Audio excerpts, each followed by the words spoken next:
Okay, so thank you all for coming here today.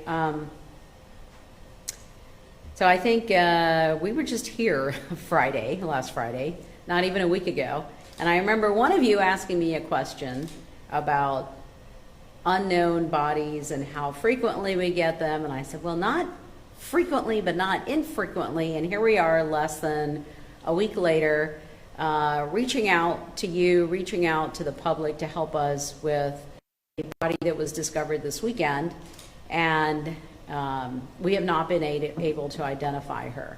So I'm going to give you as much information as I feel I can give you right now. It is a homicide case.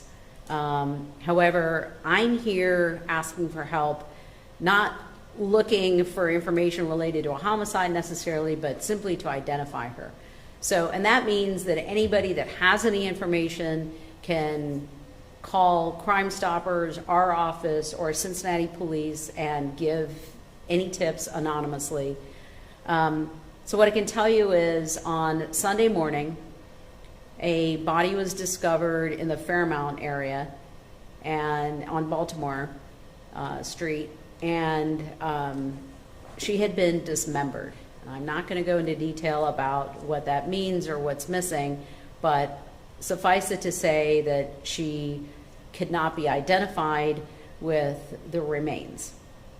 So she doesn't have any tattoos, she doesn't have any birthmarks, she doesn't have any scars.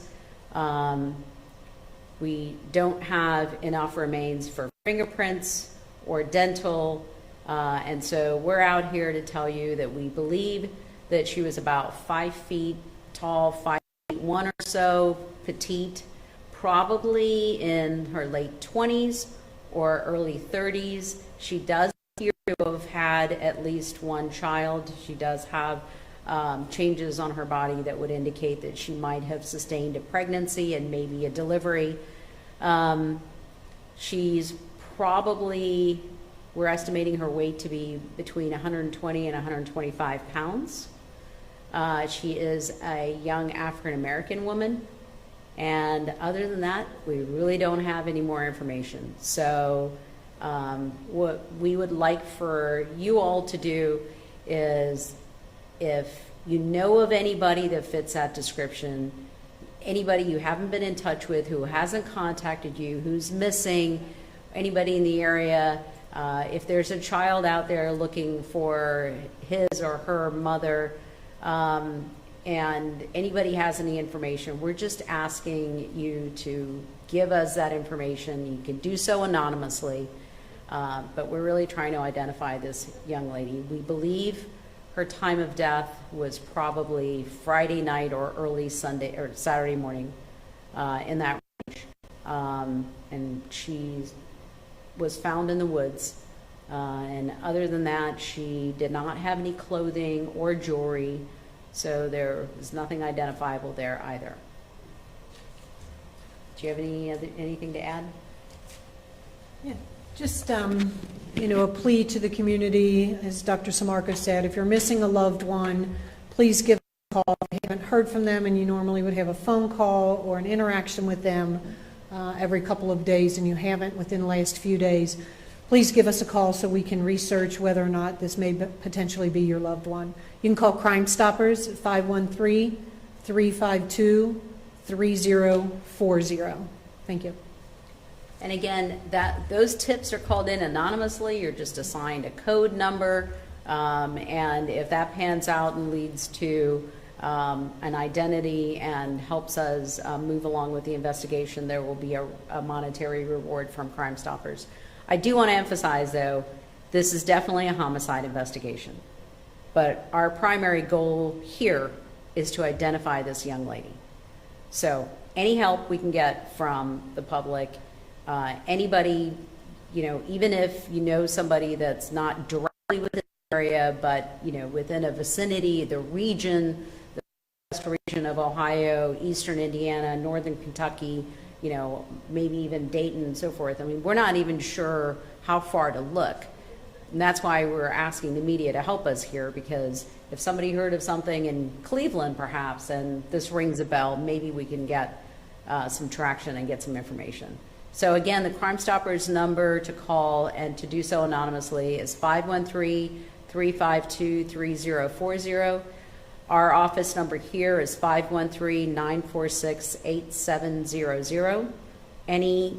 Anybody can call in and give any tips anonymously. If you call into our office, you will speak to one of our investigators who will take down whatever information you give and we'll follow up. But we just need some help. No dental records or nothing like that? Hair? There are no teeth to investigate. Dr. Samarka, I know you can't give too many details about how this woman was dismembered, but any clue as to what weapon or instrument may have been used? Again, that's, we have some clues. We're working with the tool marks people in our office to give us a little bit more guidance, but nothing left behind that would indicate, hey, this was this type of weapon or this type of a cutting utensil. We don't have any of that information. I will tell you that we have CT scanned her in our office. We have a great amount of detail about her bony anatomy of the remains that we have. So if anybody can give us some tips and we can get x-rays or CT scans from any hospitals or anywhere where she might have been, had medical care or health care, we could certainly use that information to help identify her. Was she killed before she was dismembered, or do you think that was if you're asking, was she alive when she was being dismembered? We don't believe so.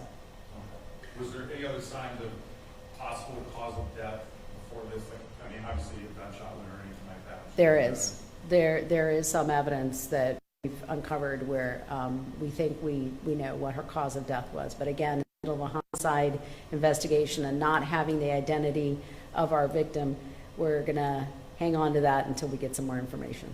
I know you say it's not common to have unidentified bodies. How uncommon is it to find dismembered bodies?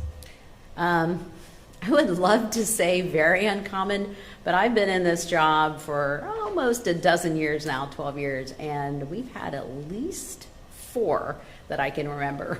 So in 12 years. So not one every year, thank God, but also not that unusual.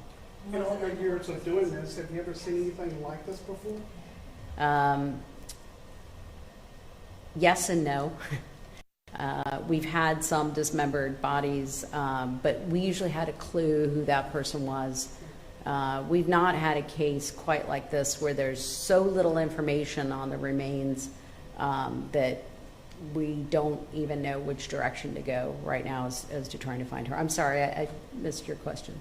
On the same vein, it's just what is it like? I mean, I know no case is easy, but especially when you're dealing with, a body that's just been dismembered. But what is it like working these kinds of cases? Well, this is extremely difficult because our investigators are looking for any clues. We're working with the criminalists at Cincinnati Police who are uncovering all sorts of minute pieces of evidence. And this takes us back to what we were talking to the Hamilton County Police Chiefs about last week, which is that the trace evidence investigation has really, it's becoming a lost art because everybody's asking for DNA and they think that, oh, well, if we get DNA, we'll just know who it is. But I keep reminding everybody there's only about 10 to 15 million in that FBI DNA database, and we have over 400 million in the United States alone.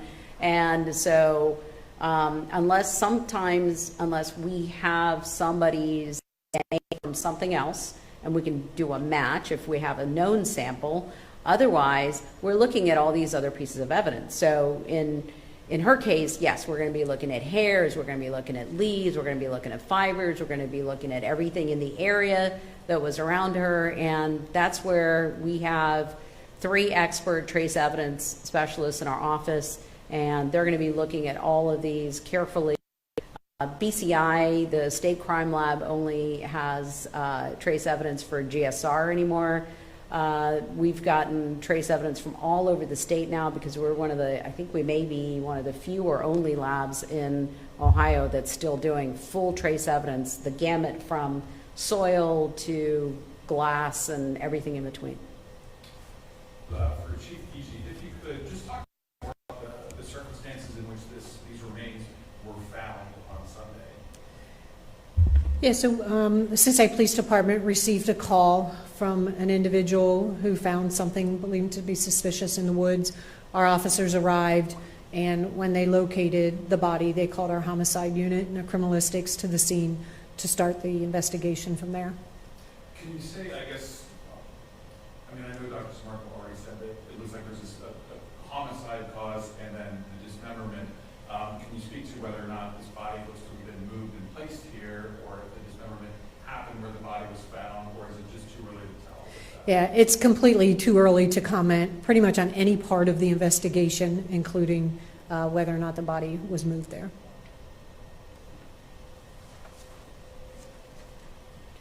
Any other questions?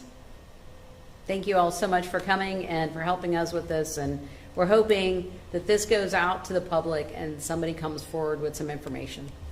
Thank you very much. Look at Go ahead. a prior cold case that I've worked on in Boone County. Mhm. They actually did reached out to like Ancestry, like 23andMe, some of those to see if they could familial link in that. Is that something that if a couple weeks go by and we haven't had any hits, Yeah. that you might look at doing that? So at this stage of our investigation, we're looking at what we have immediately on hand.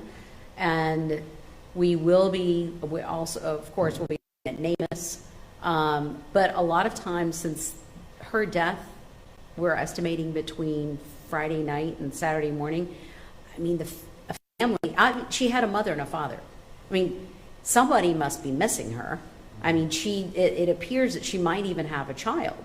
So there has to be a family out there that's missing her.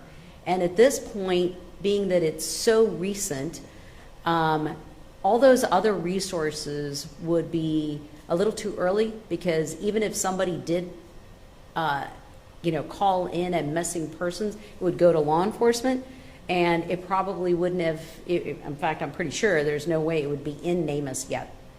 But definitely that's a great tool, as well as all the genealogy tools that we have at a later time, but we're hoping that we can identify her in the short term. Anything else? Thank you all for coming, and hopefully we'll get some information soon. Thank you.